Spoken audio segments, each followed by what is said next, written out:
है कि हाइपोटेनस का स्क्वायर, हाइपोटेनस यहाँ पे सी है, हाइपोटेनस का स्क्वायर यानी कि C square is equal to perpendicular plus base square यानी कि A square plus B square आता है।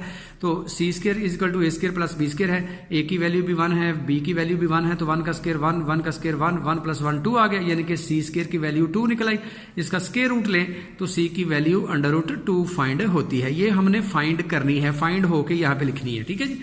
उसके बाद एक बात तय है कि जब भी आपके पास किसी भी ट्राइंगल की तीनों साइडें दी हों तो बड़ी आसानी से आप ट्रिग्नोमेट्रिक फंक्शंस की वैल्यू निकाल सकते हैं। तो 45 साइन आपको मैंने बताया था, ठीक है, नहीं बताया तो फिर आप जो है ना, मैं इधर लिखने लगा हूं साइड पे, आप देख लें कि sine theta, cos theta, tan theta, cot theta, sec theta और कोसीक थीटा, इनकी आप ना ट्रिग्नोमेट्रिक रेशोज का आपका पता होना चाहिए। साइन होता है परपेंडिकुलर ओवर हाइपोटेनस, ठीक है, काज जो होता है वो होता है बेस ओवर हाइपोटेनस, इसी तरह से टैन जो होता है ये होता है परपेंडिकुलर ओवर बेस, और जो काट होता है ये टैन का रेसिप्रोकल होता है, ये बेस ओवर परपेंडिकुलर होगा, और सीक जो होता है वो काज का रेसिप्रोकल होता है तो ये हाइपोटेनस ओवर बेस होगा, और जो कोसीक होता है वो साइन का रेसिप्रोकल होता है तो ये हाइपोटेनस ओवर परपेंडिकुलर होगा। ये बात आपने लिख लेनी है। ये बाज़ दफ़ा आपको ये जो पहली तीन है ना ये याद होनी चाहिए, पहली तीन साइन, काज और टैन की, बाकी अगली जो होती है ये ऊपर वाली की रेसिप्रोकल है। रेसिप्रोकल मैंने कल बताए थे कौन किसका रेसिप्रोकल है, ठीक है जी। तो इनकी आपको वैल्यू पता हो तो इनकी आप लिख सकते हैं, ठीक है। तो इसको याद रखने का एक फार्मूला भी है कि sine theta perpendicular hypotenuse, cos theta base over hypotenuse, tan theta perpendicular base है। बाज़ लोग मिक्स कर देते हैं, लेकिन एक बात आती हो तो इसको आप आसानी से कंफ्यूज हुए बगैर लिख सकते हैं। कैसे? पहला लफ्ज इस्तेमाल करना है साइन पूरे की बजाय एस। सम पीपल हैव करली सी, काज का सी, curly brown hair through proper brushing, ठीक है ना जी। तो ये some people have curly brown hair through proper brushing, ये जुमला याद रखें।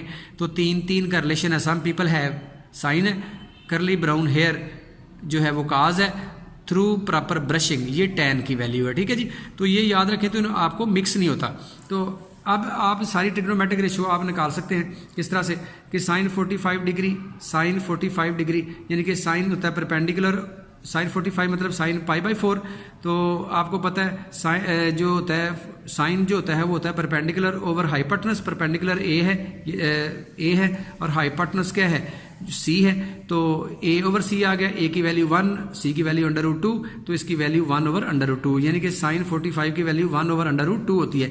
इसी तरह काज की वैल्यू भी लिख लेनी है, इसी तरह से टैन की भी लिख लेनी है। अब साइन का रेसिप्रोकल होता है कोसीक, ठीक है जी। ये अगर 1 ओवर अंडर रूट 2 है तो ये अंडर रूट 2 होगा। जो सीक है ये काज का रेसिप्रोकल होता है, अगर इसकी वैल्यू 1 ओवर अंडर 2 है तो इसकी अंडर रूट 2 होगी, ठीक है जी। अब जो काट है वो टैन का रेसिप्रोकल होता है, अगर टैन 1 है तो 1 का रेसिप्रोकल 1 होता है, काट भी 1 होगा। तो इस तरह से आप 6 की 6 ट्रिग्नोमेट्रिक फंक्शन जो है ना, ट्रिग्नोमेट्रिक रेशियोज, ठीक है, इनकी आप वैल्यू फाइंड कर सकते हैं, ठीक है। इस तरह से आपने लिख ली। आपकी ट्राइंगल मुकम्मल हो जाए, तीनों साइडें आपके पास आ जाए, तो आप some people have curly brown hair through proper brushing वाला फार्मूला लगा के, यानी कि साइन थीटा होता है परपेंडिकुलर हाइपोटेनस, कास थीटा होता है बेस ओवर हाइपोटेनस, और इसी तरह से काट होता है बेस ओवर हाइपोटेनस, इस तरह सीक होता है, कोसीक होता है, और ये इस तरह से आपको पता हो तो ये आसानी से आप लिख सकते हैं, ठीक है। तो इसी तरह से ये जो है अगला केस है हमारा, ये जो है ना केस 2 में आपने ए 30 है, और आपने देखना ये ना जब भी आपको 30 और 60 में से कोई एक आए ना तो फिर भी आपको ये पैराग्राफ सारा लिखना पड़ेगा और ये फिगर बनानी पड़ेगी सारी, अगर आप कन्फ्यूजन से बचना चाहते हैं। मैं अलग अलग फिगर बना के दोनों की अलग अलग भी बता सकता था, लेकिन मैंने कोशिश की है कि इकट्ठा बना के समझाया जाए ताकि दोनों की इकट्ठी याद हो जाए और आप रटे से मिनिमम जो है ना, मिनिमम रटा जो है ना, जो वैल्यू याद रखनी है वो कर सकें। तो असल में ये इसमें आपने ना इस पूरे 30 डिग्री एंगल 30 डिग्री की रेशो और 60 डिग्री की रेशो निकालने के लिए ना आपने एक बात याद रखनी है कि आपकी ट्राइंगल जो है, इसमें जो प्रीवियस लेक्चर था 45 के लिए उसमें आइसोसेलिस बनाई थी, राइट एंगल आइसोसेलिस, इसमें इक्विलेटरल ट्राइंगल बनानी है। इक्विलेटरल ट्राइंगल बनानी है और इक्विलेटर में सारी साइडें बराबर होती हैं और इसमें लेट करना है कि तीनों साइडें जो है बराबर हैं और वो 2-2 हैं। ये बात याद रखनी पड़ेगी आपको। यानी कि इसमें ये जरा फिगर देखें, इसकी जरूरत नहीं है, ये तो थोड़ा सा एक्सप्लेन मैंने किया, उसने भी एक्सप्लेन किया तो ये बनाई, लेकिन आपने सिर्फ इसको डिस्कस करना है कि इक्विलेटरल ट्राइंगल लेनी है ABC और इसकी तीनों साइडें जो है ना 2-2-2 है। ये सारी 2 है, सारी 2 है, तो ये परपेंडिकुलर बाइसेक्टर है, इसका परपेंडिकुलर बाइसेक्टर है। तो बाइसेक्टर सामने वाली साइड, इक्विलेटरल ट्राइंगल में जो किसी एंगल का बाइसेक्टर होता है वो सामने वाली साइड की बाइसेक्शन करता है, तो इसका मतलब अगर सारी 2 है तो ये 1, ये भी 1, ये 2, ये 2। अब हम सिर्फ इस एक ट्राइंगल को, ये परपेंडिकुलर बाइसेक्टर इसलिए किया कि ये राइट एंगल ट्राइंगल आए, ये 90 डिग्री एंगल बन जाए और हम इसको डिस्कस कर सके। तो ये एंगल B 60 है, ये 90 है, अगर ये 60 है, ये 90 है, तो ये फिर कितना होगा 30। अब एक बात का इसमें आपने ख्याल रखना है, अगर जिस एंगल को हम डिस्कस करते हैं उसके सामने वाला परपेंडिकुलर होता है, ये बात याद रखनी।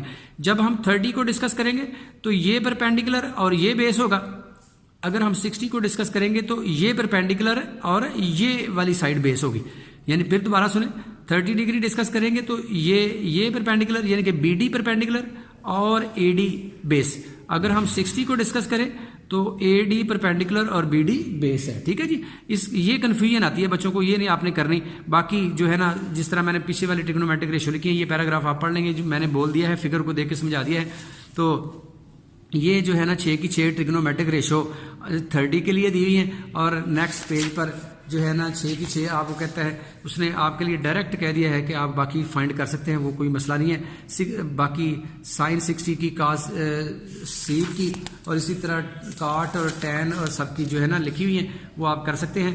ठीक है, साइन 30 होता है, π/6 भी इसको कहते हैं। साइन आपको पता है परपेंडिकुलर और बेस होता है, तो अगर 30 को देखें परपेंडिकुलर 1 और बेस जो है, ये एक बात थोड़ी सी डिस्कस करना रहेगी कि ये अगर 1 है, इस ट्राइंगल में देखें ये 1 है, ये 2 है, तो इसको फाइंड करना है तो पाइथागोरस लगा के हम निकाल सकते हैं। ठीक है, 90 के सामने हाइपोटेनस के 2 का स्क्वायर इज इक्वल टू 1 का स्क्वायर प्लस AD स्क्वायर। इसको हल करें तो H की वैल्यू यानी कि ये जो AD की वैल्यू है वो हमारे पास √3 आती है, ये आपने देखनी है। ठीक है जी, तो इस तरह से ये अब ट्राइंगल मैंने बता दी है। ट्रिग्नोमेट्रिक रेशियो आपको आती है साइन के हिसाब से। देखें, साइन होता है परपेंडिकुलर और बेस, काज होता है साइन बराबर होता है परपेंडिकुलर और हाइपोटेनस, काज होता है बेस ओवर हाइपोटेनस, टैन होता है परपेंडिकुलर और बेस। ये अगर आपको बात आती है तो सारी वैल्यू ये 1 है, ये 2 है, ये √3 है, तो लिख सकते हैं साइन 30 होगा 1/2, काज 30 के होगा √3/2 और टैन 30 होगा 1/√3। इसी तरह से ये इनके रेसिप्रोकल है, सीक साइन का रेसिप्रोकल है, सीक जो है काज का रेसिप्रोकल है और काट जो है टैन का रेसिप्रोकल है।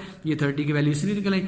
जब आप 60 को डिस्कस करेंगे तो 60 के हिसाब से ये परपेंडिकुलर और ये बेस है, तो इसके हिसाब से आपने इसकी भी 6 की 6 ट्रिग्नोमेट्रिक रेशियो लिख लेनी है। इस तरह से आप 45 डिग्री, 30 डिग्री और 60 डिग्री, तीनों डिग्री के लिए आप ट्रिग्नोमेट्रिक रेशियो उनकी फाइंड कर सकते हैं। ठीक है जी, आप इसको ट्राई कीजिएगा, अगर कोई प्रॉब्लम आए तो फिर इंशाल्लाह डिस्कस कर लेंगे। Thank you very much.